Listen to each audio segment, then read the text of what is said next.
j'ai le plaisir d'animer cette table ronde centrée sur le tourisme culinaire et le développement durable. Et donc, bien entendu, cette table ronde s'inscrit dans la thématique de l'année 2017, de ces rencontres François Rabelais. Mais également, il se trouve que les Nations Unies et l'UNESCO ont décidé que l'année 2017 soit l'année du tourisme durable. Donc on s'inscrit également dans cette ligne.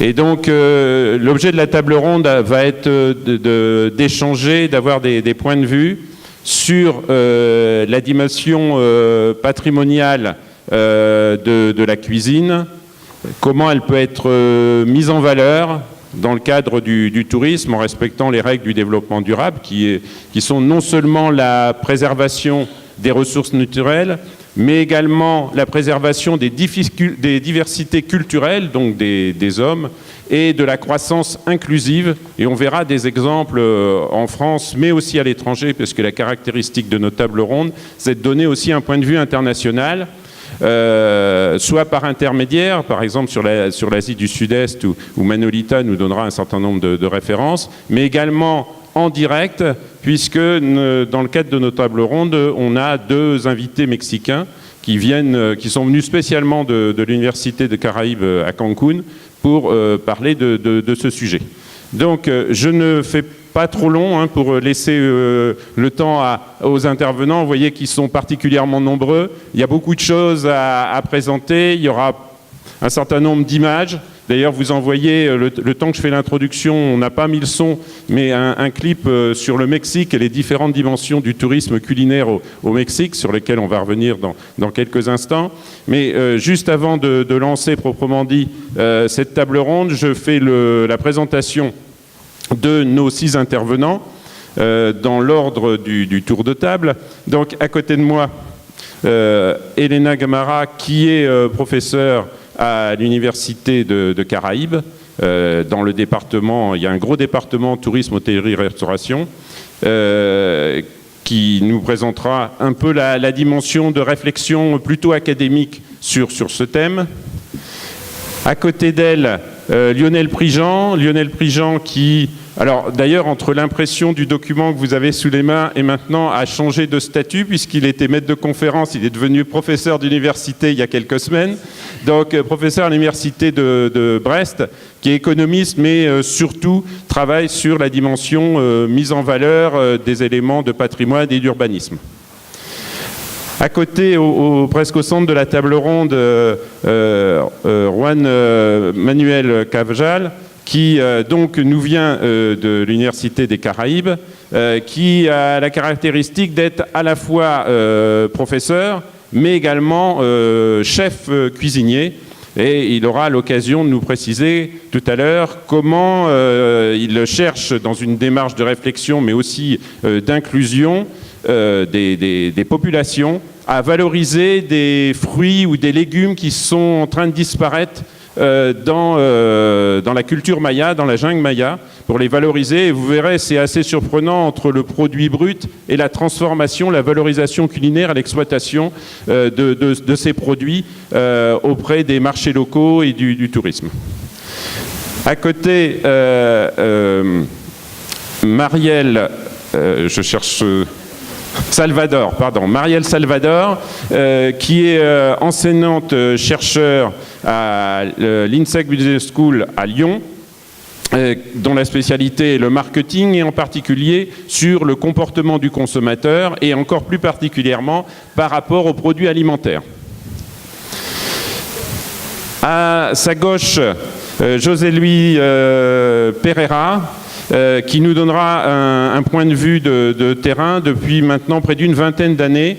Il est à la tête du comité départemental du tourisme du Gers et il nous apportera beaucoup d'éléments et en rapport direct avec la question qui est posée, puisque un des grands axes départemental, à la fois de la volonté politique du département et de la volonté, je dirais, managériale des cadres du tourisme, c'est de mettre en valeur, un des axes, c'est le slow tourisme, en accord avec le slow food.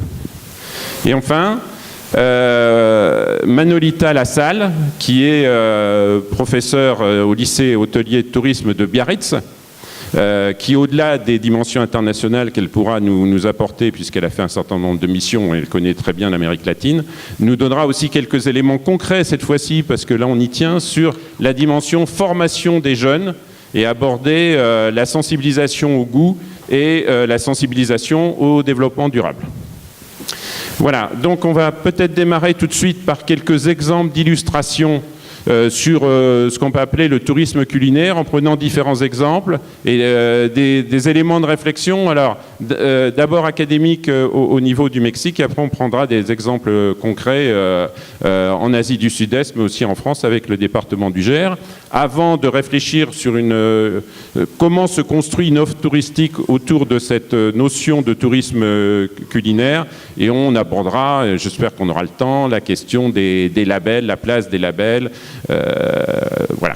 Donc tout de suite, je vais passer la parole à Elena, qui va nous donner quelques éléments sur le cas du Mexique.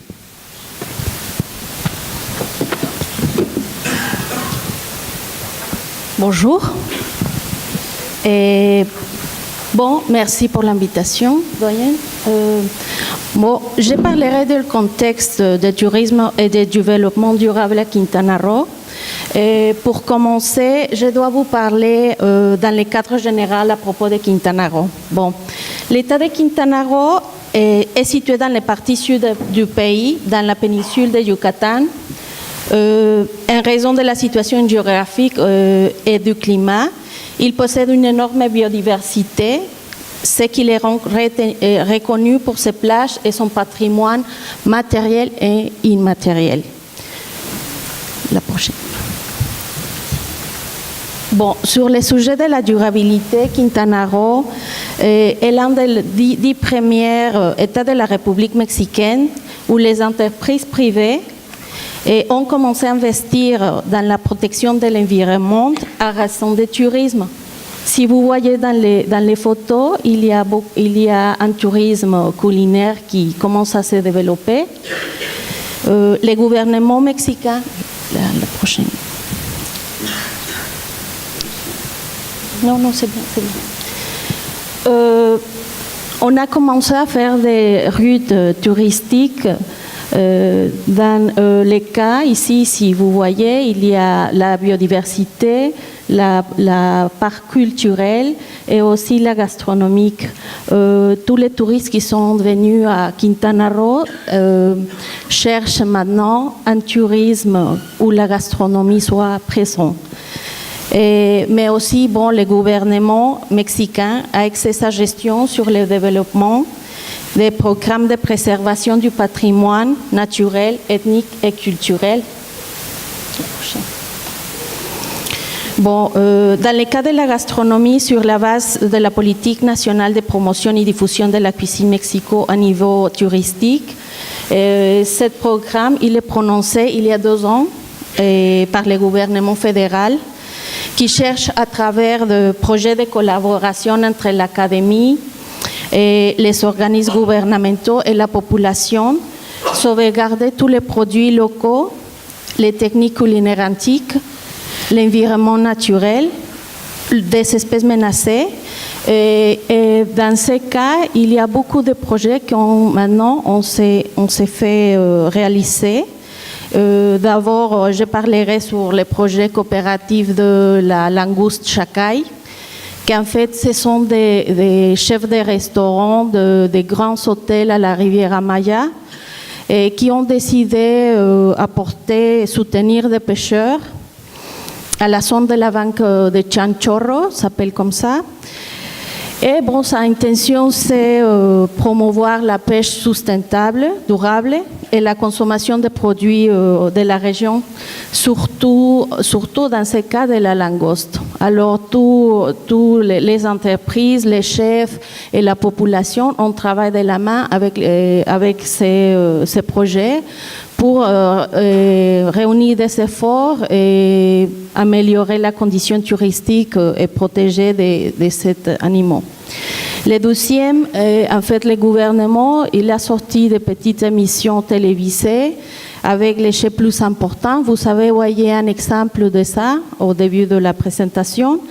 Et dans ces cas, ces documentaires, on prétend on montrer des destinations touristiques plus actuelles avec la tradition gastronomique et aussi la nouveauté en technique qu'on fait maintenant dans la cuisine. Et le dernier, c'est un programme qui s'appelle Venez comer, venez manger.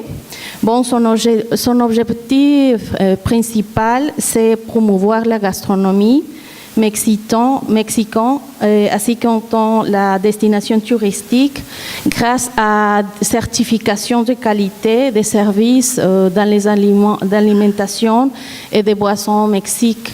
Et on savait que le Mexique, la première destination plus concurrée, c'était Cancún. Et c'est pour ça que le développement qui est dans ce coin de la République, qui est très visité, bon, on essaye de faire des certifications de qualité pour que notre visiteur, on a tous les services de qualité dans cet endroit touristique et aussi bon, sauvegarder l'écosystème. Bon, en fait, c'est un cadre général de ce qui se passe maintenant dans le tourisme. Il y a deux possibilités qu'on travaille maintenant, c'est les ressources énergiques à travers des projets de l'énergie durable. On a fait dans l'université un projet un estufa, comment ça s'appelle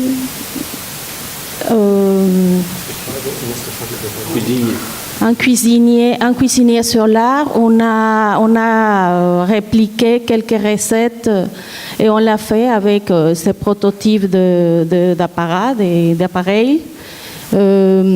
pour donner aux communautés mayas. Alors, c'est une possibilité de rendre un projet sustentable et durable pour la communauté maya. Bon, en fait, je peux parler seulement de ce projet maintenant, mais il commence à faire des autres essais pour maintenir notre écosystème et voilà. Merci pour votre attention. Merci Elena. J'ai passé la parole à Manolita qui va nous donner quelques exemples. Là, on n'a pas mis d'image pour ne pas être trop long. Des exemples dans l'Asie du Sud-Est, de différents pays, sur ce qui se passe en tourisme culinaire. Voilà. Oui, bonjour.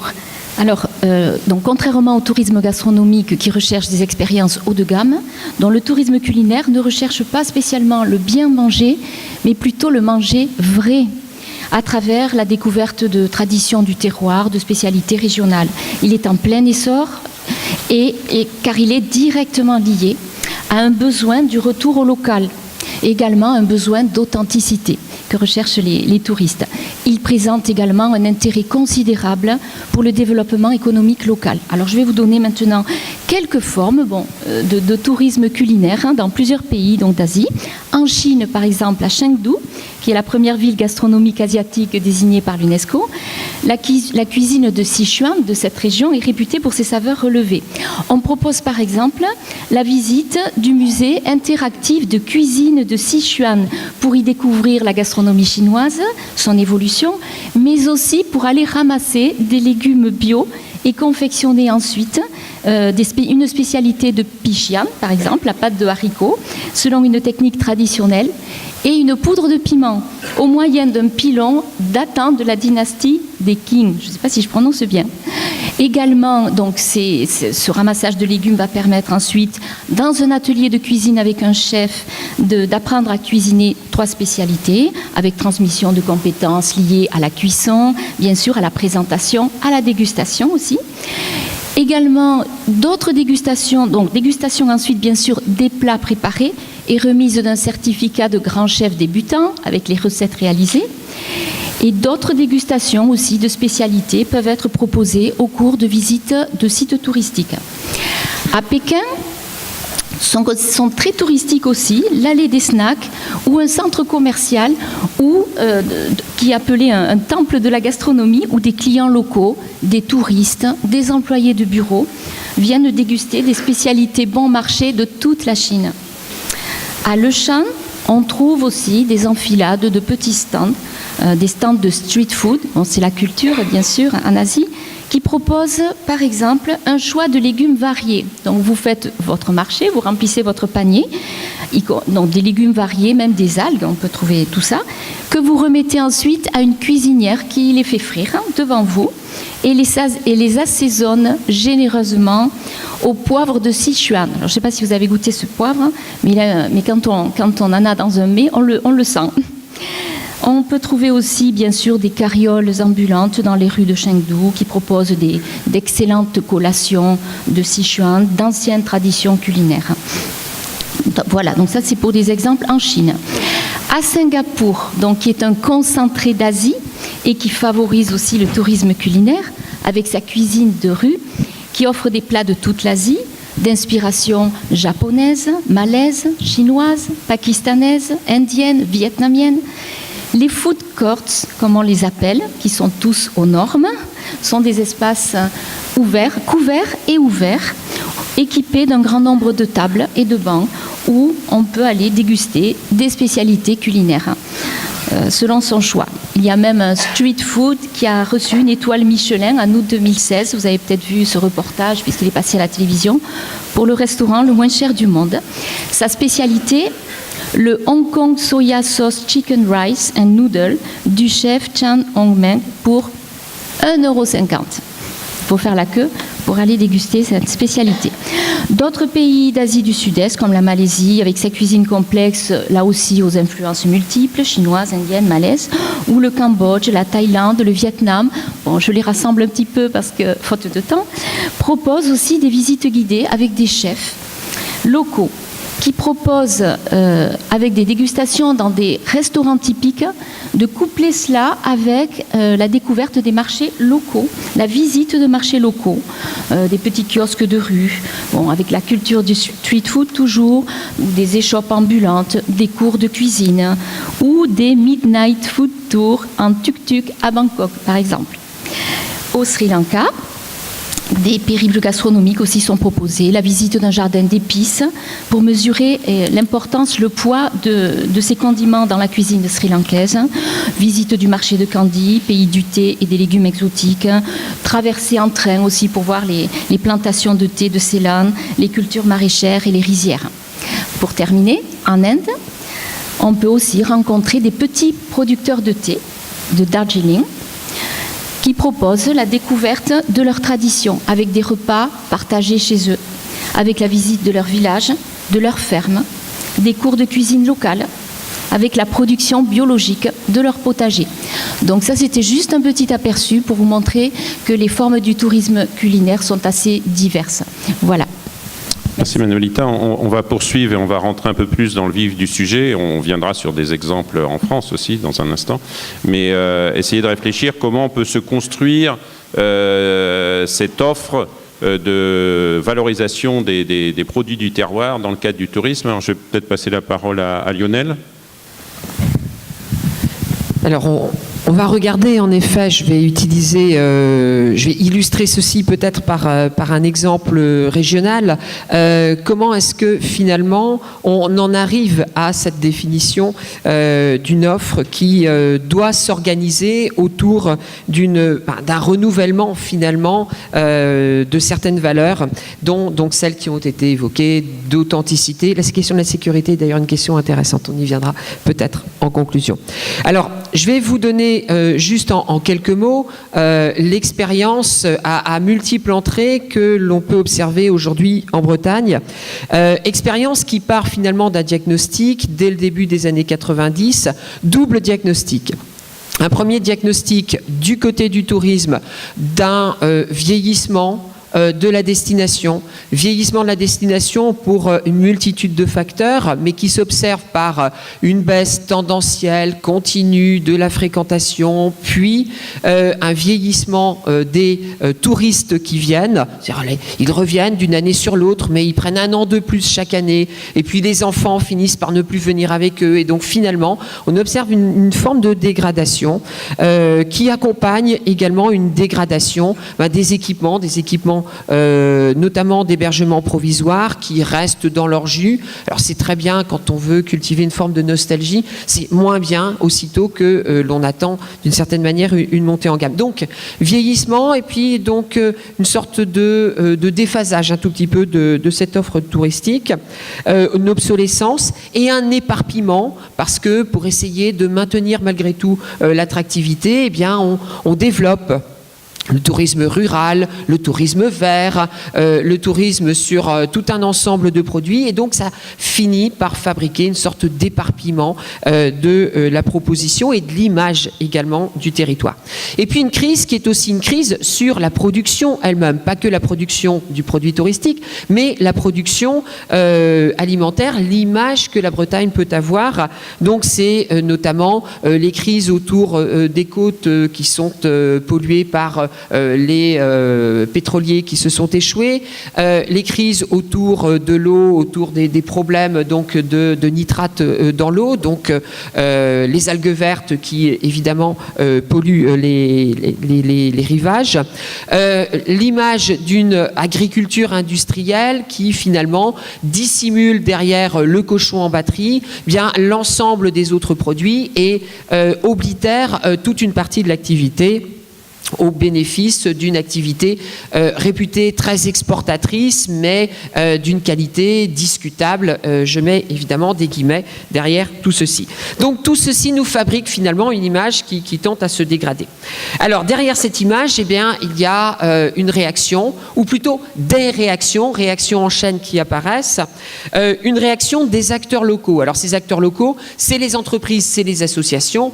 Dès le milieu des années 90, avec donc un label que sans doute un très grand nombre d'entre vous connaissent, produit en Bretagne, qui apparaît donc sur les étals à partir du milieu des années 90 et qui regroupe donc aujourd'hui eh bien, des centaines d'adhérents, c'est 400 entreprises adhérentes qui concerne 4000 produits, 5 départements, les 5 départements bretons n'en déplaisent aux autorités nationales. Donc sur cette aventure, et qui est portée directement par des entrepreneurs et des associations qui ont fabriqué ce label pour marquer une identification de territoire, retour au local. Donc on est en plein dedans, avec des résultats en termes de marketing assez intéressants, puisque les sondages qui sont pratiqués disent 97% de notoriété en Bretagne, et on pourrait faire le sondage ici, mais on va s'épargner de cette peine, c'est à peu près une notoriété de 49% à l'extérieur de la région, donc sur l'ensemble du territoire national. Donc ça dit quelque chose ici. Et puis, le saisissement également des institutions politiques, la région, les départements, qui inventent aussi des marques territoires, donc la marque Bretagne pour le conseil régional, tout commence en Finistère pour le département du Finistère, et qui là aussi donc fabrique une activité de soutien pour les entreprises, pour les associations, pour les clubs, mais aussi pour les habitants qui peuvent adhérer à la marque et devenir ambassadeurs. Et donc, ce que ça signifie derrière tout ceci, c'est qu'il y a à la fois donc un effet recherché en externe, donc des panneaux, des publicités, etc. On véhicule évidemment cette image en externe, mais c'est aussi un travail très important en interne pour essayer de fabriquer finalement un récit commun qui s'appuie sur la tradition. Alors, pas du folklore et pas de la nostalgie, on est bien d'accord. Donc, on travaille sur la tradition, mais sur l'authenticité, sur le retour au local, donc avec tout un ensemble d'activités qui doivent être complémentaires les unes par rapport aux autres. Donc j'ai parlé d'hébergement, donc on va retravailler sur la qualité de l'hébergement, mais sur l'ensemble de l'expérience qui est apportée aux personnes qui viennent et aux personnes qui consomment. Et donc, dans cette expérience, eh bien, évidemment, la gastronomie, le goût, les produits locaux, les savoir-faire vont être particulièrement mobilisés au travers de tout un ensemble de panels. On met en avant les chefs étoilés, on met en avant les produits AOC, on met en avant les produits innovants, et donc on met en avant l'authenticité et la modernité au travers d'expositions sur l'art contemporain, au travers de la culture, mais aussi de l'association de la culture et de la gastronomie. Donc cet ensemble fabrique en fait une image favorable. Donc ceci du côté de l'offre. Voilà. Alors justement, je voulais rebondir là-dessus.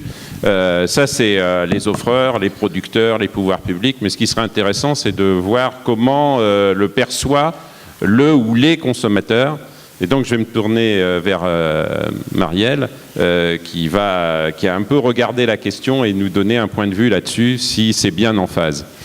Alors, effectivement, ce que disait Lionel... Parlez bien dans les micros. Sur le côté de l'offre, c'est à mettre en parallèle avec, depuis les années 90, une vraie prise de conscience de la part du consommateur et que nous sommes. Suite aux crises alimentaires qui se sont succédées, le consommateur s'est dit mais qu'est-ce que je mange?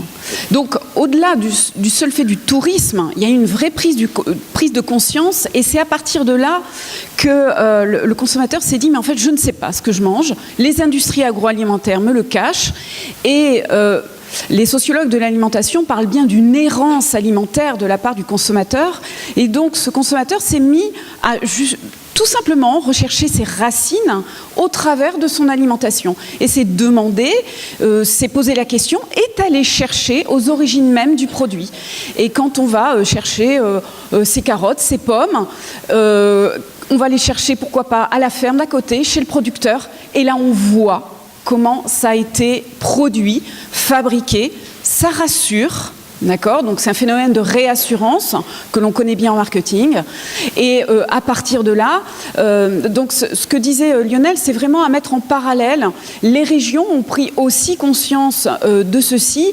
Et donc ce phénomène de la part des consommateurs, il y avait une vraie attente. Donc dans la vie de tous les jours, mais aussi dans le tourisme, une recherche donc d'authenticité. Donc on pourrait débattre sur ce qu'est l'authenticité, c'est un peu la tarte à la crème, hein, parce que qu'est-ce qui est authentique?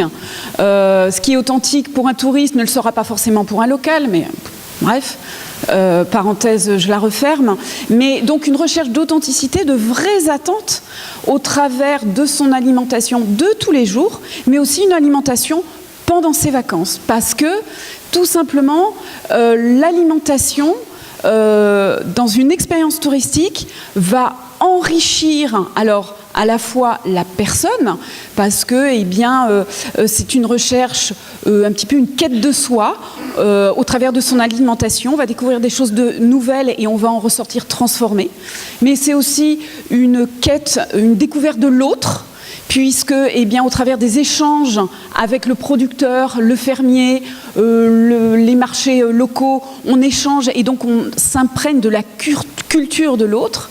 Et enfin et surtout, c'est une découverte du lieu, parce que, eh bien, quand on ingère un aliment, on l'ingère physiquement, bien sûr, mais aussi symboliquement. On ingère une partie du lieu, et c'est aussi un moyen, et d'ailleurs quand on interviewe les gens, ils nous le disent, mais il faut que j'aille manger local pour comprendre le lieu. Donc ça, voilà, c'est toute la partie symbolique que les anthropologues de l'alimentation connaissent bien. On ne mange pas seulement un produit pour ce qu'il est, mais aussi et surtout pour ce qu'il représente. Et on est bien là dans le tourisme culinaire, on le voit aisément. Et on va en avoir une belle illustration avec le Gers. On va revenir peut-être du côté de l'offre, enfin en mêlant les deux avec un exemple très concret.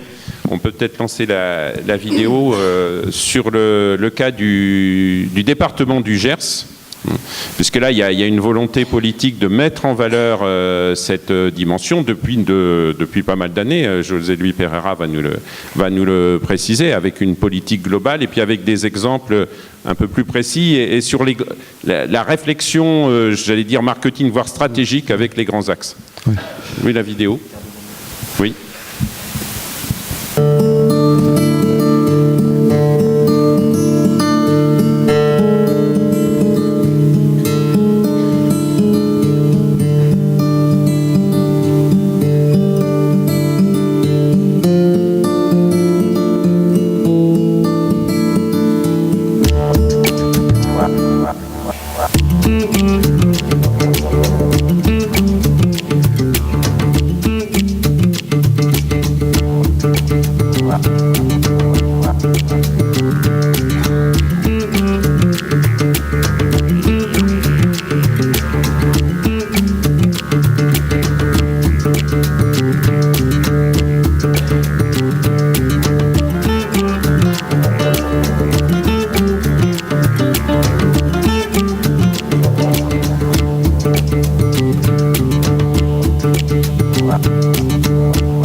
Tu nous expliques un peu la stratégie, on va mettre les grands axes, on va les afficher. Vous aurez compris, j'espère que ce petit film, qui est un des nombreux petits films qui fait la promotion du département, que nous sommes à la recherche de nouveaux clients. Vous êtes les bienvenus chez nous.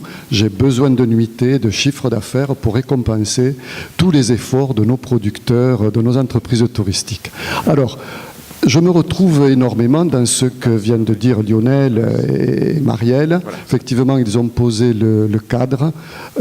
C'est celui, peu ou prou, que nous avons suivi depuis les années 70. Effectivement, ça c'est le lancement du tourisme dans le Gers. Il s'est fait autour de personnages emblématiques, tels que le chef André Daguin, sa fameuse ronde des mousquetaires qui partait à la conquête du national, de l'international, pour essayer de séduire et créer effectivement des flux touristiques au sein de notre département. Ce département, le Gers, qui se revendique d'une très vieille province, la Gascogne, cœur du sud-ouest par ailleurs. Et donc lorsque l'on additionne ces entités géographiques, bien, on y accorde déjà des valeurs. Et en particulier, le Gers se proclame comme étant la quintessence de l'art de vivre de la Gascogne, de la bonne chère, de l'accueil, de la convivialité, etc.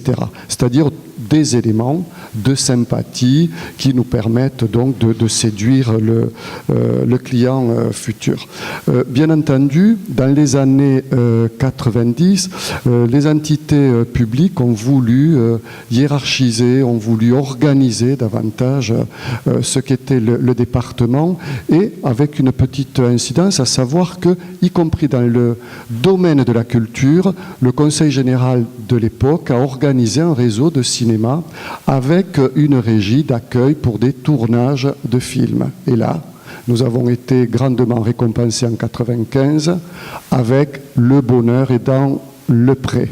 Et ce bonheur est dans le pré, le fameux film de Châtilliès, finalement, a été une rencontre heureuse avec le territoire, avec ses valeurs, et a formidablement été une caisse de résonance pour notre destination. Et ce bonheur est dans le pré, ni plus ni moins, ne faisait que dire finalement cette bonne chère, cette convivialité, ce bonheur de vie qu'il y avait, que l'on trouvait au sein du département. C'est à partir de ce moment-là que les schémas de développement se sont mis en place, qu'il y a eu une organisation territoriale, qu'à partir, là aussi, de 2000, le numérique est arrivé pour pallier effectivement à la difficulté de l'accessibilité du Gers. Mais le bonheur est dans le pré, même si nous avions proclamé qu'effectivement il était dans le Gers, était devenu un argument dont s'était accaparé bon nombre de destinations.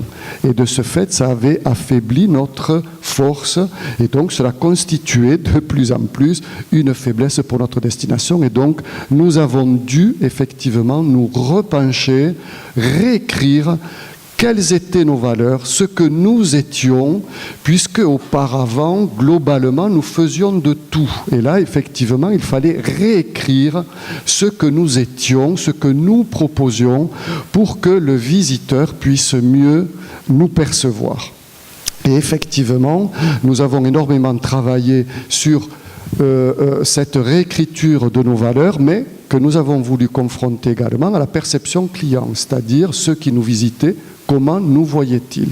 Et effectivement, parmi nos premières valeurs, eh bien, celle du Gers, terre de gourmandise, ça a été une évidence et elle nous permettait de mettre en avant, elle nous permet de mettre en avant la thématique de la restauration, la thématique des marchés traditionnels à la ferme, etc.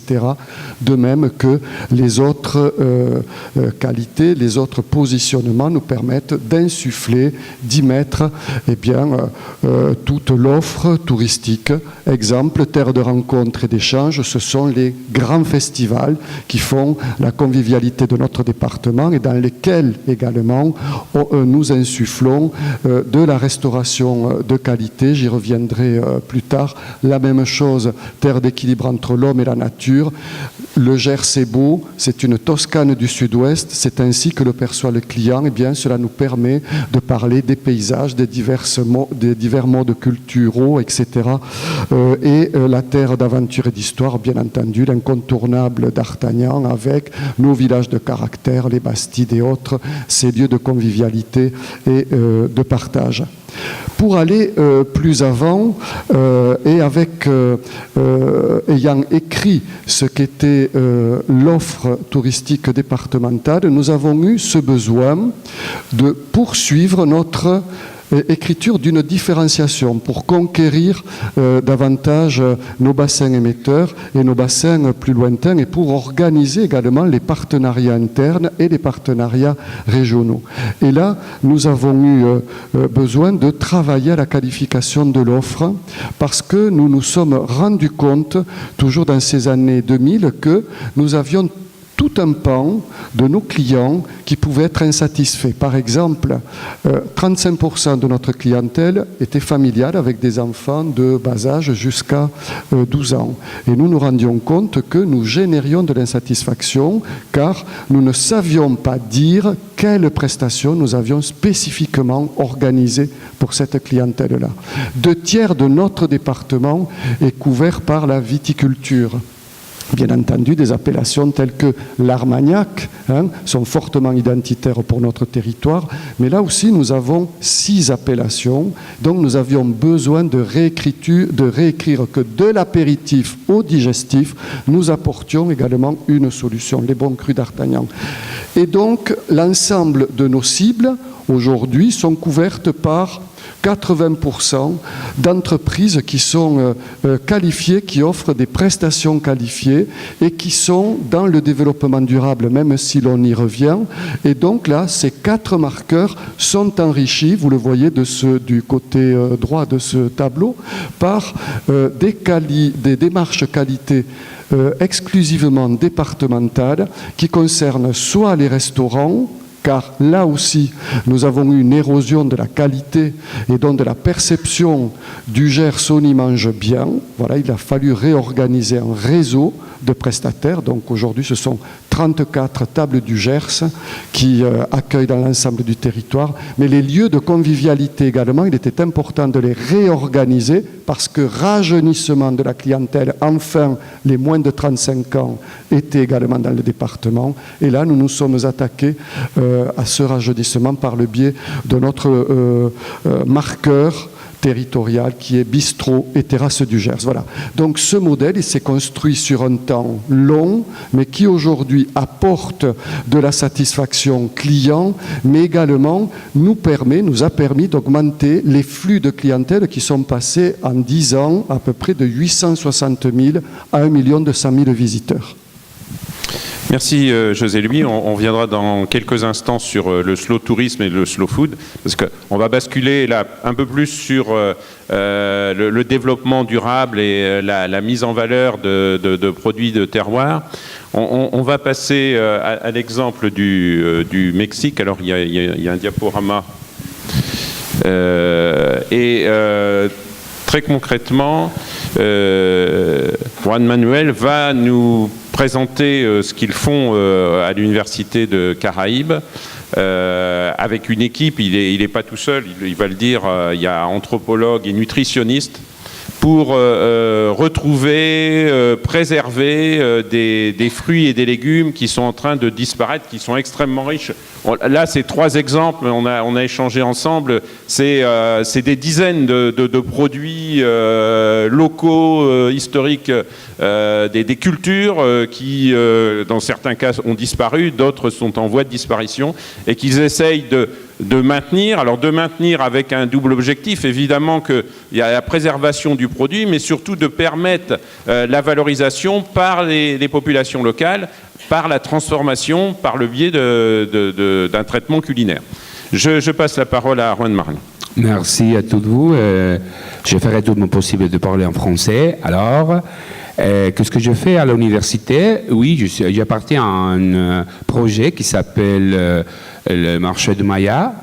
C'est un petit marché que nous donnons dans les installations de l'université à tous les produits locaux pour se vendre. Alors, toute la population de Cancun va là pour acheter ces produits.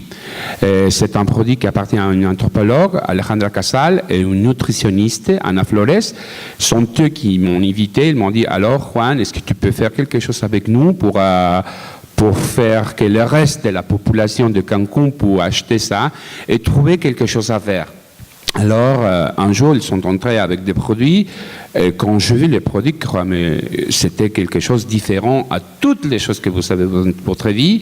Quand je vis les produits, j'ai pensé, Notre-Dame de Guadeloupe, qu'est-ce que je vais faire avec ça? Mais il faut travailler très durement, tu sais. Alors, je commençais à faire un laboratoire pour trouver des recettes que le reste de la population il peut faire.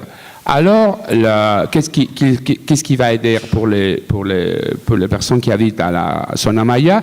C'est vendre ces produits à le reste de la population de Cancun, avoir un profit d'économie pour eux, pour sa communauté, et aussi pour donner au tourisme culinaire une option de voir un produit qui appartenait à la civilisation maya et que c'était un aliment qu'il en a mangé dans le temps de la civilisation maya.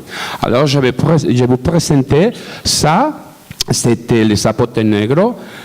C'est un fruit noir, c'est vert et noir dedans. C'est très aromatique. C'est une fruit bizarre, mais c'est une fruit qui c'est en voie de disparition parce que personne ne le consomme pas. Le reste de la population de le Mexique, c'est les monteux qui le mangent, c'est-à-dire les Mayas, mais le reste de la population ne le mange pas. Alors, qu'est-ce qu'on va faire?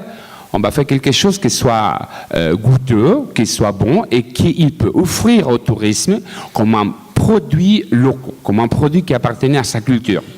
Le deuxième, c'est un tubercule. C'est un tubercule qui c'est comme les pommes, comme le reste des tubercules, mais il a un goût très particulier. Alors, qu'est-ce que j'ai fait avec ça? Nous avons fait une farine pour l'utiliser comme une farine de blé. Qu'est-ce que nous faisons? Nous faisons un petit chose, c'est-à-dire comme un petit pain farci avec de différentes choses, c'est-à-dire on peut faire des poulets, on peut faire des porcs. Et le nom que nous avons mis à ce petit pain s'appelle Pacal. Pacal, c'est le nom de l'éperonce de la région de Palenque. Et en honneur de cet roi, nous avons mis le petit pain, on l'appelait Pacal. Et le troisième, c'est vraiment un travail difficile. Quand j'ai vu cette fruit, c'est une fruit tropicale, c'est bizarre, comme ça s'appelle, la consistance est un petit peu gommeux, mais les parfums, c'était tellement exotique. Alors, qu'est-ce que je peux faire avec ça? Et alors, la deuxième, s'il vous plaît, on peut mettre le résultat de le produit de la sonde Maya. Alors, je faisais avec ça une pâte de fruits. Une pâte de fruits comme vous. J'ai acheté les pâtes de fruits à Paris. Pâte de fruits. Ah, je disais, alors, ils sont fiers de vendre ces pâtes de fruits. Alors, cette Maya, on sera fiers de vendre ça aux touristes. Alors, le deuxième, c'est le petit pain que je disais, farci avec quelque chose, n'importe quel, parce que c'est une farine très, très facile à travailler. Et ça, c'est la liqueur de kumché. Kumché, c'est le nom en maya de la fruit qu'ils ont trouvé pour faire quelque chose. Alors, et comme c'est cet exemple, il y a beaucoup d'exemples. Alors, le résultat, c'est un livre qui va sortir l'année prochaine pour montrer que notre produit de la péninsule de Yucatan et de la zone maya sont aussi importants que le reste que nous mangeons. Et faire à la communauté de Nuevo Durango fière de sa culture, fière de ses héritages maya, et fier de vendre tous ces produits à le reste de la population et de tourisme qui peut visiter cette communauté pour voir comment est-ce qu'ils se font, comment est-ce qu'ils s'y cultivent, et comme ça, aider au tourisme culinaire de la péninsule de Yucatan. Merci Manuel. Je voudrais qu'on insiste aussi sur un point, là tu ne l'as pas évoqué, mais dans l'équipe, il y a une nutritionniste. Et ce qui est intéressant, c'est que chacun de ces produits sont analysés du point de vue nutritionnel, et des apports qui sont quelquefois extrêmement intéressants sur l'aspect santé. Oui, il y avait des fois que nous avons la nutritionniste Anna Flores, elle m'a dit, Juan, il y a comment ça s'appelle, des produits qui sont tellement bons, qui sont beaucoup plus riches en quelque chose que les produits normaux. Pas normal, c'est banal, comme une pomme, comme une pomme de terre. Et alors, nous avons trouvé que la petite sémille de Ramon, c'est une petite sémille qui c'est très important, que les femmes qui sont enceintes, ils peuvent le prendre en phase de prendre l'acide folique, parce que c'est riche en acide folique. Alors, imaginez-vous tout ce pays avec des problèmes d'enfance, c'est-à-dire quand les femmes sont enceintes, pour que les enfants viennent bien nourris, bien forts, manger seulement ces petites sémilles qui c'est à côté d'eux. C'est là. Mais ils ne savaient pas que c'était si riche. L'Allemagne a commencé à aider un projet à la Guatemala qui aide les producteurs de sémilles de Ramon pour aider la communauté et pour nourrir avec du blé, avec des farines, parce que la sémille de Ramon, on peut faire aussi une farine. Je faisais un petit gâteau, je faisais un petit galet, c'est-à-dire un biscuit, et je faisais aussi de pain. Alors, un chef peut aider à la communauté, faisait des choses comme ça. Faisons des choses comme ça, ok? Merci. Merci, Juan. On va revenir au slow tourisme. On va passer je vais redonner la parole à José Luis pour préciser un peu les choses, là, justement, en matière de slow food, de slow tourisme. Il y a peut-être un clip. Oui, on va passer le clip qui donne quelques indications et puis José Luis va commenter.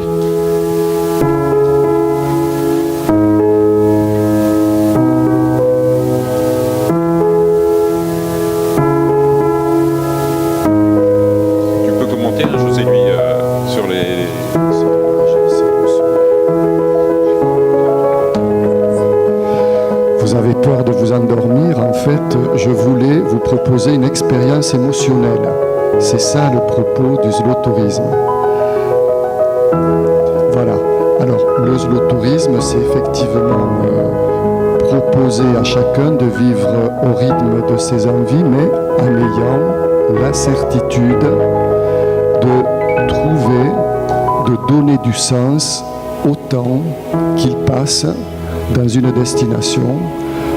Ce temps qu'il passe se fait autour apprendre, explorer, partager, rencontrer, voilà, échanger.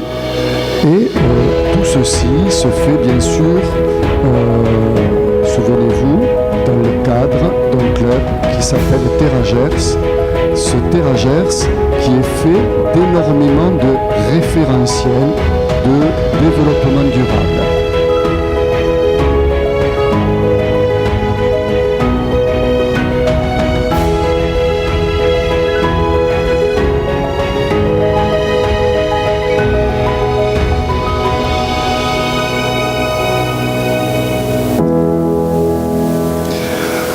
Voilà.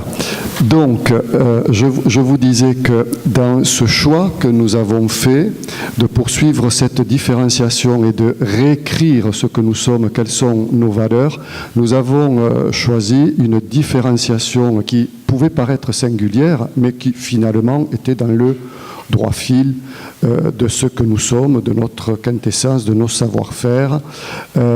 C'était de nous inscrire dans le slow-tourisme. Alors, bien entendu, ceci est venu également parce que, avec courage, je dois le dire aujourd'hui, notre conseil départemental s'est inscrit dans cette voie-là, avec, en étant une des premières collectivités à avoir un agenda 21, mais surtout en proposant une révolution culturelle et culturelle pour l'agriculture du département. Vous savez que nous sommes un des départements les plus ruraux de France. Voilà. Donc le département a souhaité insuffler du bio et d'accueillir et de favoriser l'installation de nouveaux agriculteurs, une agriculture paysanne, respectueuse, etc. Voilà. Donc nous sommes mis dans cette voie-là parce que petit à petit les réseaux de producteurs s'organisaient dans ce domaine et parce que nous avions une clientèle qui de plus en plus était attentive au mieux se nourrir, à bien se nourrir, au bon, au goût, au respectueux, au bio. Voilà, nous avions vraiment là une vraie niche qui s'annonçait dès les années 2004 de manière forte et il nous a fallu dans ce process d'organiser un club de prestataires énormément de temps parce que c'était lié, encore une fois, aux habitudes locales de la production qui n'étaient qui n'allait pas dans le sens plutôt du bio, quoi, hein, voilà, parlons clair. Donc là, pour formaliser ce club, il nous a fallu 3 ans, quand normalement les autres marqueurs de territoire, il ne nous fallait que 6 mois. Voilà.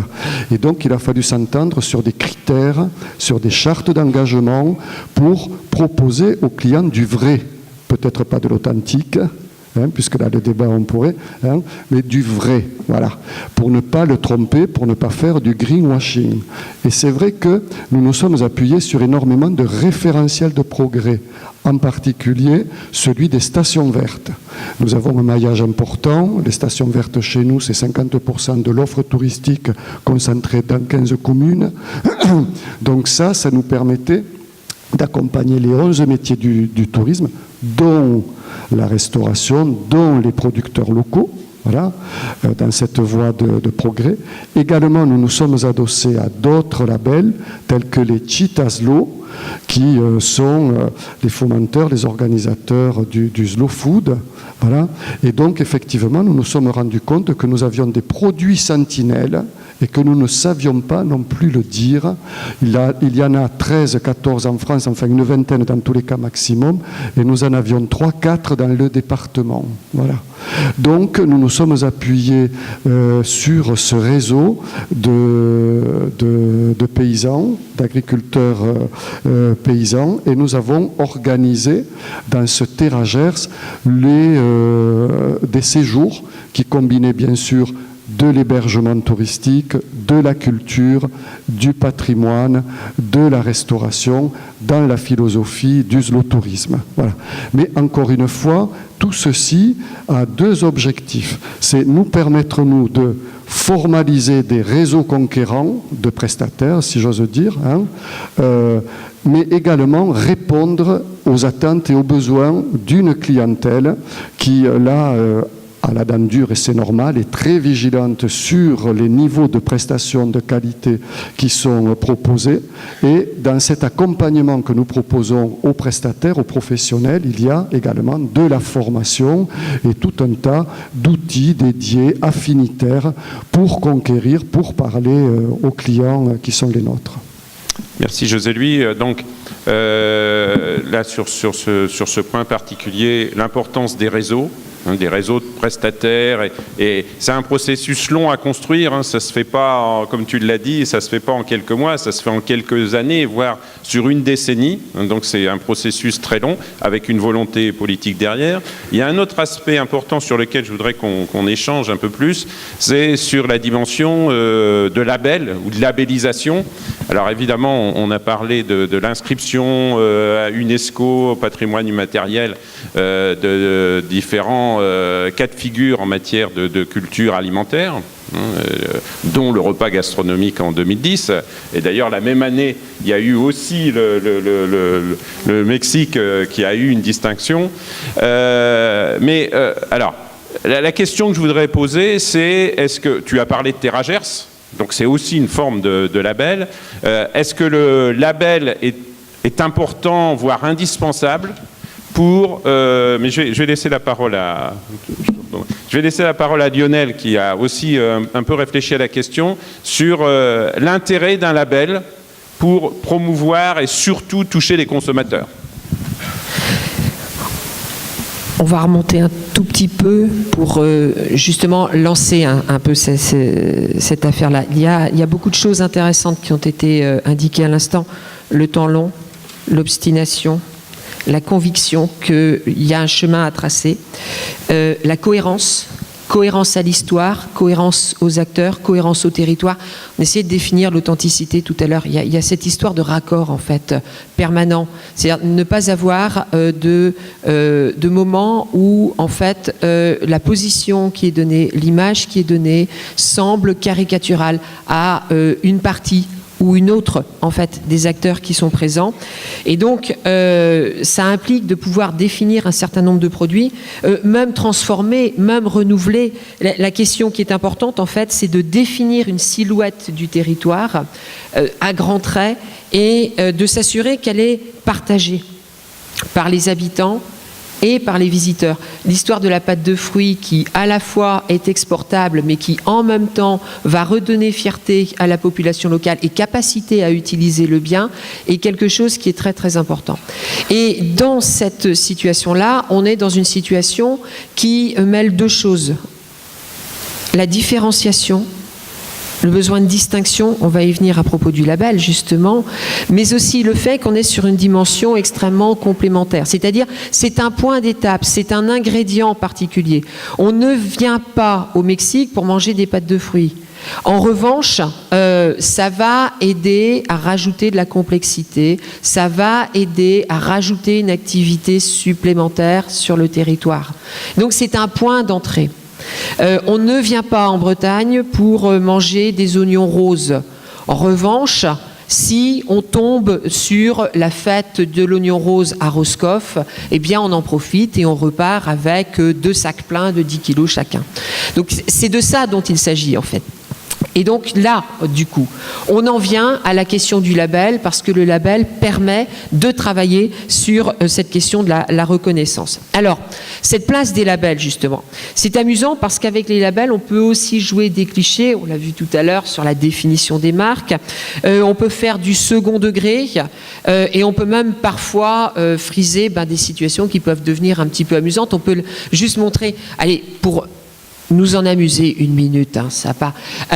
Propos de label, donc label de qualité, donc sur la nourriture. On va donc regarder un tout petit peu un de ces produits récents, les moules de Bouchot du Mont-Saint-Michel. Et donc, vous voyez, évidemment, tout de suite, ça donne envie. Donc, on passe à la diapo suivante, où l'on voit donc que c'est une AOC, que c'est quelque chose qui se développe. Et donc pour vous montrer qu'on peut parfois friser le mauvais goût, on va voir ce qu'est la réalité du logo, qui est quand même tout à fait gratiné. Voilà, donc un Mont-Saint-Michel dans une moule, c'est d'excellent bon goût, bien entendu, mais c'est répandu et finalement ça fonctionne parce que tout est dit dans le message, au risque en effet de friser quand même quelque chose qui participe de l'indigestion. Station verte, AOC, patrimoine mondial, patrimoine sauvegardé, secteur sauvegardé plutôt, patrimoine inscrit, classé. Donc là, on a une multitude. Alors, je mets tout le monde dans le même sac, pardon, il faudrait faire un tri, mais derrière, en fait, ce même sac, ce que ça définit du point de vue économique, c'est la notion de signal, la notion de distinction. Et la notion de distinction nécessaire dans un cadre un peu particulier qui est celui de ce que l'on pourrait appeler les biens singuliers, donc des biens d'expérience. C'est-à-dire qu'en fait, on achète le produit, il ne tombera pas plus bas, on achète le produit avant de le consommer et donc on a besoin d'avoir un certain nombre de garanties sur la qualité de ce que l'on va vivre et rencontrer. Donc ça vaut pour une bouteille de vin, c'est la raison pour laquelle on choisit une appellation, etc. parce qu'elle doit nous permettre d'identifier ce que nous allons consommer, en principe. Parfois ça ne marche pas, mais parfois ça marche. Et donc on a besoin en fait d'avoir cette information supplémentaire et le label est là pour essayer d'apporter cette information. Donc c'est la raison pour laquelle je les ai tous classés comme à la parade dans un même sac de labellisation et d'informations supplémentaires. Mais avec, évidemment, quelques points d'entrée sur lesquels il faut être un tout petit peu vigilant. C'est que ces labels, d'abord, il s'agit de savoir qui les définit, de quelle manière, avec quels critères et quelle est la réception que l'ensemble de ces informations peut avoir. C'est pas la même chose d'avoir un label qui est créé par une commune pour se vanter elle-même, et ça existe, et donc qui est en fait un auto-label que l'on s'auto-accorde, ce qui est quand même relativement confortable, et un label qui peut avoir une renommée et qui peut avoir des critères dont la solidité et la réputation traversent finalement le temps. Donc ça c'est un premier risque. Qui définit, comment on définit, donc quelle confiance on peut accorder au label. Et puis il y a deux risques aussi. Le premier, c'est l'augmentation du nombre de produits labellisés. Patrimoine mondial, donc ça date de 1972. On a commencé vaillamment avec une petite dizaine, puis une petite quinzaine, puis une petite centaine, puis aujourd'hui maintenant on a dépassé le millier de biens et de territoires donc inscrits sur la liste du patrimoine mondial donc de l'UNESCO. Donc là, on ne peut plus faire dans une vie le tour du monde de tous les sites inscrits. Et donc ça signifie aussi du coup un moindre effet en termes de fréquentation obtenue et de retour sur cette labellisation. Et puis l'augmentation du nombre de labels également, qui fait qu'au bout d'un moment, on finit par avoir des labels, des premiers prix agricoles, etc., deuxième prix, médaille d'argent, médaille d'or. Et donc on finit par avoir des consommateurs qui ne savent plus ce qu'est un label et comment il est. Trop de labels tue le label, loi de Gresham, très connue en économie, mais que l'on peut ici retrouver assez largement. Bref, c'est un processus dynamique, pas d'équilibre, parce qu'il y a en permanence un appel au changement et une nouveauté qui fabrique cette incertitude. Alors, sachant, pour compléter ce que dit Lionel, effectivement, trop de labels tue le label. En marketing, on a eu des études là-dessus. Et sachant qu'en plus, dans un contexte touristique, le consommateur, qu'il soit... Alors, à l'étranger, effectivement, on perd tout repère quand on doit aller acheter un produit local. Donc, le touriste va mettre en route un certain nombre de stratégies. Alors on va dire, ça peut être des stratégies en fonction du prix, en disant, voilà, ce prix est cher, donc ça va m'assurer d'une certaine qualité. Mais c'est vrai que vraiment, quand on est un touriste à l'étranger, le label va être un moyen plus rapide de pouvoir s'assurer d'une qualité par rapport à ce qu'on attend. En France, on est touriste français dans une autre région que la nôtre. On ne connaît pas forcément, effectivement, tous ces labels régionaux. Et on peut s'en dégager et mettre en place d'autres stratégies plus personnelles. À savoir, quand on interviewe les gens, vous avez des gens qui vous disent, voilà, je suis dans le sud de la France, au bord de la route. Et effectivement, il y a de temps en temps des étals, des gens qui vendent des produits, des légumes. Alors, est-ce que c'est vraiment local? Donc, on sent que les gens se méfient un petit peu. Et donc, qu'est-ce qu'ils font? Ils se disent, ou j'en achète pas, parce que franchement, j'ai pas confiance. Ou alors, effectivement, je vais prendre le temps, je vais dans le bar du coin, et là, je discute.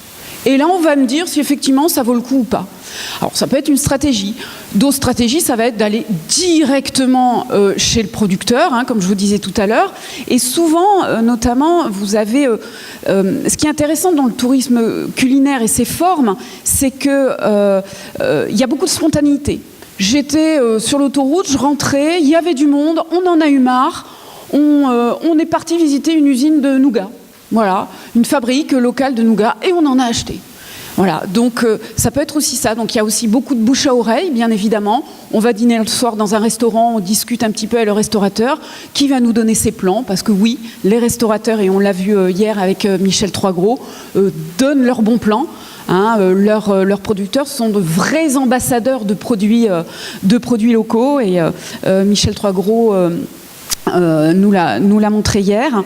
Donc voilà, s'il n'y a pas de label, c'est pas grave, parce qu'au final, dans certains contextes, le touriste est capable, ça ne va pas le freiner dans son achat, justement, cette recherche du bon produit, de sa propre expérience, donc va enrichir son séjour touristique, et voilà, ça va participer à enrichir son expérience, et quand il rentrera, il aura des choses à raconter, il aura des souvenirs culinaires à ramener, et voilà, donc il se fabrique lui-même sa propre expérience touristique, et même donc se fait son propre idée de l'authenticité d'un certain nombre de produits. Voilà. Merci Marielle. Juste un détail, je voulais revenir un petit peu sur l'expérience au Mexique. Ce qui est intéressant, c'est que on voit bien que c'est une innovation. Donc, a priori, on pourrait penser que, voilà, il n'y a pas de lien, et que peut-être le touriste, même si les locaux le comprennent, peut-être le touriste ne va pas s'y retrouver. Mais si, il s'y retrouve complètement. On va lui proposer un nouveau produit, mais qui a de telles racines, puisqu'effectivement, l'origine du produit, voilà, c'est un produit oublié, mais qui existe depuis des centaines, voire des milliers d'années. Ceci suffit à faire accepter une innovation alimentaire, parce qu'il y a encore une fois ce lien entre le produit et son origine. Et ça, le consommateur, le touriste, va le comprendre de suite. Donc là, ça marchera, mais sans aucun doute, il faut derrière un bon coup de pub, une belle communication, allez, éventuellement un joli label pour rassurer. Personnellement, je n'en suis pas complètement convaincue. Mais merci voilà. Marielle. Il nous reste juste 5 minutes, parce qu'on voudrait laisser le temps aux questions de la salle. Je vais passer la parole à Manolita pour aborder un autre sujet. Et là, dans la salle, il y a aussi beaucoup d'enseignants, chefs d'établissement, responsables de formation en règle générale. Et de voir en tout cas sur un exemple la sensibilisation des jeunes, des élèves au goût d'une part, et au développement durable d'autre part, concrètement, en donnant quelques exemples, pas trop longs pour préciser les choses. Très bien. Oui, donc d'abord, comment sensibiliser les élèves des lycées hôteliers à l'éducation au goût? Bien sûr, on le fait d'abord parce que nous avons un laboratoire d'analyse sensorielle qui est aussi un laboratoire de sommellerie pour apprendre à goûter le vin, mais qui sert aussi à des expérimentations régulièrement avec les producteurs locaux. Par exemple, sur le dosage du piment d'Espelette AOP, portant sur les produits les plus proposés aux consommateurs. Donc rapidement, Achoa, Piperade. Tu mets bien le micro, s'il te plaît. Chocolat, oui. Également des expérimentations, par exemple, des étudiants de la licence professionnelle santé, bien-être et plaisir par l'alimentation et la cuisine ont été amenés à proposer de nouvelles recettes sur les produits de la mer pour une entreprise locale. Eh bien, ces nouvelles recettes ont été testées dans notre laboratoire d'analyse sensorielle. Voilà. Après, bien, donc, et ça, on le fait régulièrement. On le fait aussi avec des fromages fermiers, avec voilà, à la demande des entreprises locales que nos élèves visitent sur le terrain régulièrement. Ensuite, la semaine du goût, bien sûr, tous les ans, des enfants d'écoles primaires voisines, toutes proches, sont invités, sont reçus au lycée hôtelier, accompagnés par des élèves, bien sûr, de nos classes, pour être sensibilisés, éveillés au goût. On les transforme en petits chefs, on leur fait faire des préparations qu'ils dégustent après, et ce sont vraiment des moments forts. Voilà. Également, nous avons recruté pendant de nombreuses années des étudiants latino-américains, et c'est vrai que chaque fois que c'était possible, nos professeurs de cuisine ont exploré cette opportunité de confectionner des plats de chaque pays représenté par nos latinos au self pour les lycéens internes, et c'était vraiment toujours très intéressant de déguster donc plusieurs spécialités. Voilà.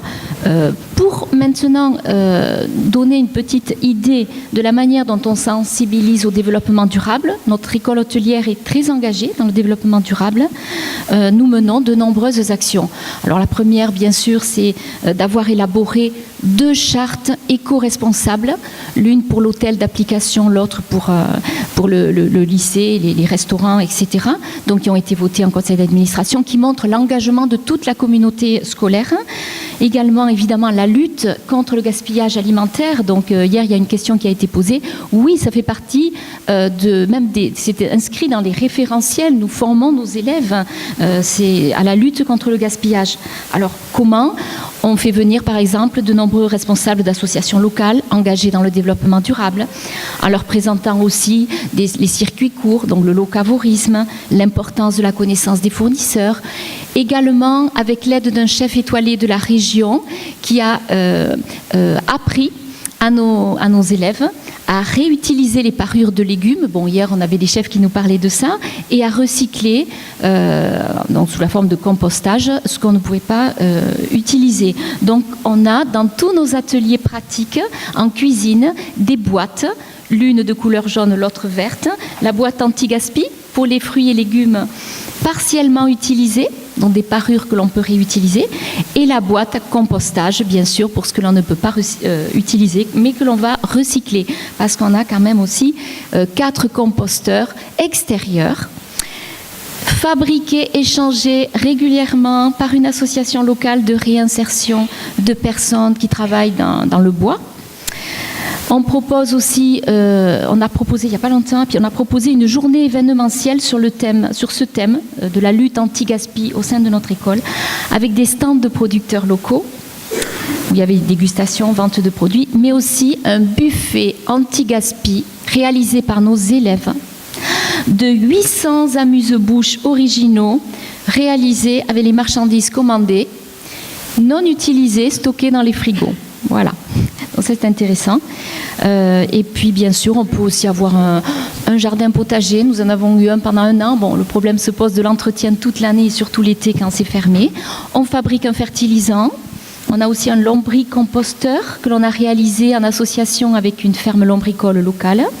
On réalise un fertilisant liquide qui est un thé de verre et que l'on va offrir ensuite dans des bouteilles qu'on récupère auprès des barman du bar d'application. Donc vous voyez, on a quand même cette conscience donc écologique, et que l'on va offrir aux clients fidèles qui sont sensibles à l'écologie ou aux membres de la communauté éducative. On achète aussi des produits équitables, donc pour le bar, bon, je passe, et on fabrique des produits d'entretien écologique maison. Donc on a des recettes, des détergents désinfectants multi-usages pour l'hôtel, des détergents vaisselle pour les cuisines, etc., fabriqués avec du bicarbonate, du vinaigre blanc, etc. Voilà. Et on souhaite, j'ai presque fini, on souhaite ouvrir au sein de notre école, un marché de producteurs locaux, une fois par semaine, pour des projets pédagogiques, pour la connaissance des produits, pour bien sûr la maîtrise des coûts de production, pour la mise en valeur des produits locaux, bien sûr, et puis en utilisant le comptoir des pâtissiers boulangers que nous avons dans notre hall. Et notre prochain objectif, et je vais terminer là-dessus, c'est de devenir lycée labellisé. Voilà, une éco-école, en suivant donc une méthodologie donc, qui existe. Voilà. Merci Manolita, j'espère que ça va inspirer d'autres établissements de formation. C'est-à-dire ce qui a été signalé par les chefs qu'on a vus hier matin. La question avait été posée, on le trouve également, mais réalisé, c'est pas des projets là, c'est réalisé dans des établissements de formation. Alors ça c'est l'exemple du lycée hôtelier touriste de Biarritz, mais je ne doute pas qu'il y ait d'autres établissements qui soient au niveau national engagés dans cette démarche. Et il y a beaucoup de pistes, hein, il y a un certain nombre d'exemples, et j'ai, entre guillemets, j'ai coupé un peu pour que on soit pas trop long, mais ça montre qu'il y a beaucoup d'éléments. Donc je pense qu'on va arrêter là sur la présentation parce qu'il faut qu'on réserve 10 minutes, un quart d'heure sur les questions de la salle, s'il y a des questions, et de préciser à qui elles s'adressent. Alors j'ai vu des bras se lever. Alors je vais profiter de la présence de nos amis mexicains pour qu'ils nous actualisent au sujet d'un sujet complexe, l'entomophagie et la gastronomie des insectes. Puisque ce qui se passe en Europe actuellement, il y a une folie de constitution de start-up dans un cadre législatif assez flou, qui sont tournés vers une consommation d'insectes cachés, alors que des connaissances que j'en ai, qui sont plus très récentes malheureusement, on a la tradition des escamoles, chapulines au Mexique, et ça représente réellement une dimension culinaire et gastronomique. Je veux savoir où on en était. Est-ce que c'est un fantasme de cette gastronomie des insectes, ou est-ce que c'est quelque chose en développement, parce que ça porte quand même beaucoup d'espoir, j'ai envie de dire, pour oui, on va laisser pour la planète. Un annuel sur la cuisine avec les insectes. Oui, alors je te vais dire une chose. Quand j'étais un enfant, je vois mon père faire le verre de l'agave, on appelle gusanos de maguey. C'est l'agave, c'est la plante, l'agave, où nous faisons les boissons en centre du pays, s'appelle pulque. Il y a un verre à la saison de pluie qui s'est là-dedans. Alors, c'est pour nous, c'est une manière de goûter la nature mexicaine, et c'est très bon. Moi, j'ai aimé beaucoup et je l'aime beaucoup. C'est très cher, mais oui, il y a une culture, mais une culture qui vient de notre ancêtre, une culture qui vient des Aztèques, une culture qui vient de chaque région du pays. La région du Sud mange des différents insectes. Et après, les nutritionnistes, on a trouvé qu'ils sont beaucoup plus riches en protéines que le bœuf. Alors, si tu manges une petite portion de criquets, c'est mieux que manger un steak, c'est-à-dire une viande. Alors, oui, c'est une culture. Maintenant, je représentais au Mexique l'année passée avec mes élèves à la Confédération des écoles de tourisme à La Habana. Et notre soupe de courgettes, il y avait un petit insecte à côté pour les manger, et le goût, c'est particulièrement bon. tous les chefs de la Latine-Amérique, on a dit, oh mon Dieu, qu'est-ce que c'est nous allons manger les insectes. Alors j'expliquais, ah non, vous ne quittez pas, c'est bien cuire. Alors c'est doré, c'est croustillant, et le goût c'est extraordinaire. Mais oui, c'est vrai, les Mexicains, nous mangeons les insectes, mais pas tous les insectes, non, c'est-à-dire, oh, je vais manger un crocodile, non, non, non. Les insectes, et surtout chaque région de le Mexique, mais ça appartenait au peuple mexicain. Rappelez-vous que le Mexique, il n'y avait pas la bœuf, il n'y avait pas le poulet, il n'y avait pas les porcs. Tous ces produits sont arrivés pour les Européens. Alors, la gastronomie qui appartenait à la Mexique ancienne, c'est à base des animaux sauvages et des insectes. Et c'est pour ça. Et maintenant, les grands chefs mexicains qui nous représentent internationalement, ils commencent à donner à ces plats cette caractéristique de n'avoir pas le peur de manger un insecte. Oui, elle est une personne, non, ça. Alors, je vais donner ça parce qu'elle est une maîtresse il a la maîtrise en cuisine mexicaine. Bon, en fait, il faut voir l'entomologie, c'est le nom correct, et dans deux formes. Deux formes. La première, c'est un produit ancestral préhispanique qui devient de l'observation de produits qu'il a dans l'entourage naturel. Et le deuxième, c'est l'évolution de ces produits et la transformation appliquée dans la culture alimentaire. Et le cas des insectes au Mexique, et maintenant, il y a beaucoup des espèces d'insectes partout la République mexicaine. Et non seulement on mange des criquets, on mange des papillons, on mange des chrysalides, on mange des libellulas, des cucarachas, non? Cucarachas? Cafards, oui, voilà. On mange beaucoup de choses, mais c'est aussi pour l'endroit qui se développe chacun. Alors, les peuples anciens mexicains et des actuels, on a essayé de le faire depuis des années avec des différentes techniques culinaires, ça veut dire. Et quand on a fait les recherches nutritionnelles de chaque espèce d'insectes, on a retrouvé que chacun, il y a des portions alimentaires très hautes. Par exemple, les criquets, si on mange un steak de bœuf de 205 grammes, on voit que presque le niveau de protéines, il est presque le double ou le triple. Seulement un petit morceau de criquet, voilà. Je ne sais pas si c'est bien répondu. Oui, je pense qu'en complément de la question, c'est est-ce que ça se développe dans les restaurants mexicains? Oui, ça se développe très bien.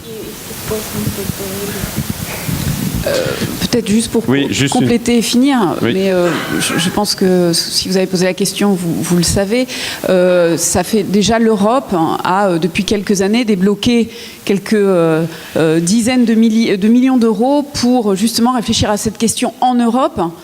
De nous faire manger des insectes, et vous parliez effectivement des insectes cachés, on élabore des farines, etc. Il y a tout un tas de choses qui ont été mises au point aujourd'hui.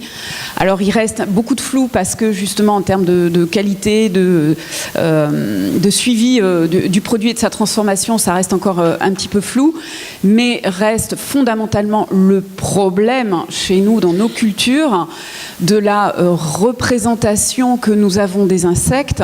Et en anthropologie de l'alimentation, on parle bien de néophilie, c'est-à-dire un frein vraiment, je vous dis, une bonne grosse migale grillée avec une sauce au poivre, il y a quand même la migale qui reste.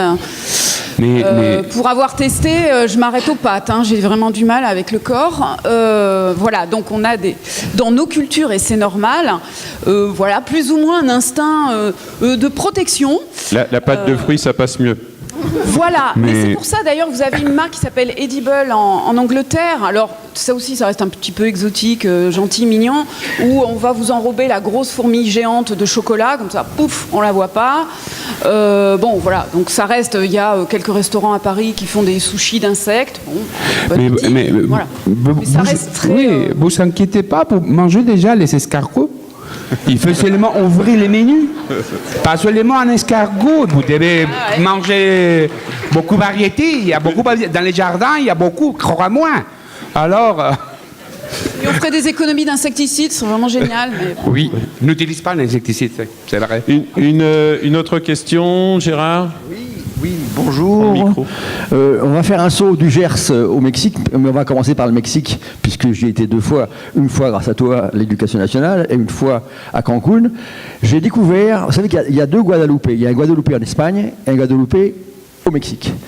Et quand on parle des vins mexicains, on parle souvent du Cabernet Sauvignon, du Syrah, mais j'ai jamais entendu parler du Chenin. Le Chenin, c'est un cépage pour le blanc qui est très connu ici. Et lors de mon dernière pas conférence, mais intervention à Cancun, il y avait, pour le repas, il y avait du Chenin blanc qui était fabuleux.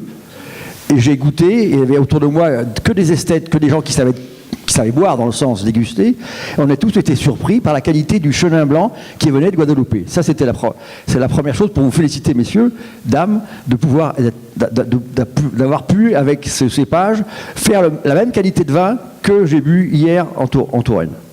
Ça, c'est la première chose. Je vais revenir maintenant vers le Gers, vers notre ami du Gers, que je connais bien, et je connais bien André Daguin. Je crois qu'il faut rappeler, je connais bien André Daguin, Ariane Daguin, Arnaud Daguin, enfin, je connais toute la famille. Et ce qu'il faut rappeler, c'est que Daguin... Pose ta question, Gérard. Oui, pas la question, c'est pour dire qu'il a surtout, pas de question, il a surtout inventé le magret de canard. Voilà, c'est tout. André. Tu veux rebondir, Elena, sur le Chenin blanc ? C'est vrai que le Chenin blanc à Cancun, c'est un peu surprenant. Bon, c'est très pas connu, mais au Mexique, il y a aussi des endroits vitivinicoles qu'on produit Chenin blanc, Colombard, Pinot noir, etc. Et sûrement, les vins que vous avez goûtés, c'était de la part nord de la République, et c'est très renommé, c'est Valle de Guadalupe, qui est dans l'état de Baja California Norte. Et dans le Valle de Guadalupe, il y a un climat très méditerranéen, et ça fait que les conditions pour le vignoble soient excellentes. Et pour ça, on a aussi Nebbiolo, que c'est d'Italie, mais dans les terroirs au nord, dans le Valle de Guadalupe, bon, il commence à développer un goût très particulier pour la brisa del mar. Pour le brisa del mar. Pour les vents qui est à côté de la... la brise marine, et ça donne un goût très particulier de cette cépage très important de l'Italie. C'est pour ça que chaque année, on améliore beaucoup les vins qu'on se produit dans ces endroits de la République, surtout dans le nord du pays, Valle de Guadalupe s'appelle. Merci Elena, je pense qu'on va arrêter là-dessus. On aurait pu disserter pendant pas mal de temps et échanger surtout sur les sujets. Je remercie tous les intervenants et plus particulièrement mes 2 collègues mexicains qui ont fait un très grand voyage pour participer à l'ensemble de ces 2 jours et qui ont fait l'effort de parler en français.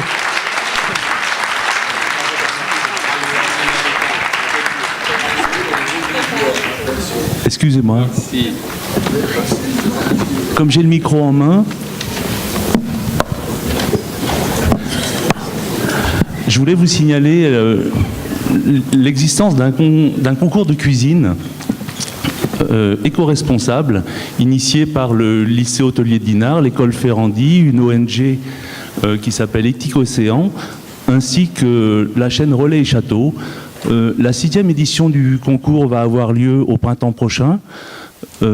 C'est un concours à vocation européenne puisque l'Europe de l'Ouest est représentée et les épreuves auront lieu à Dinard.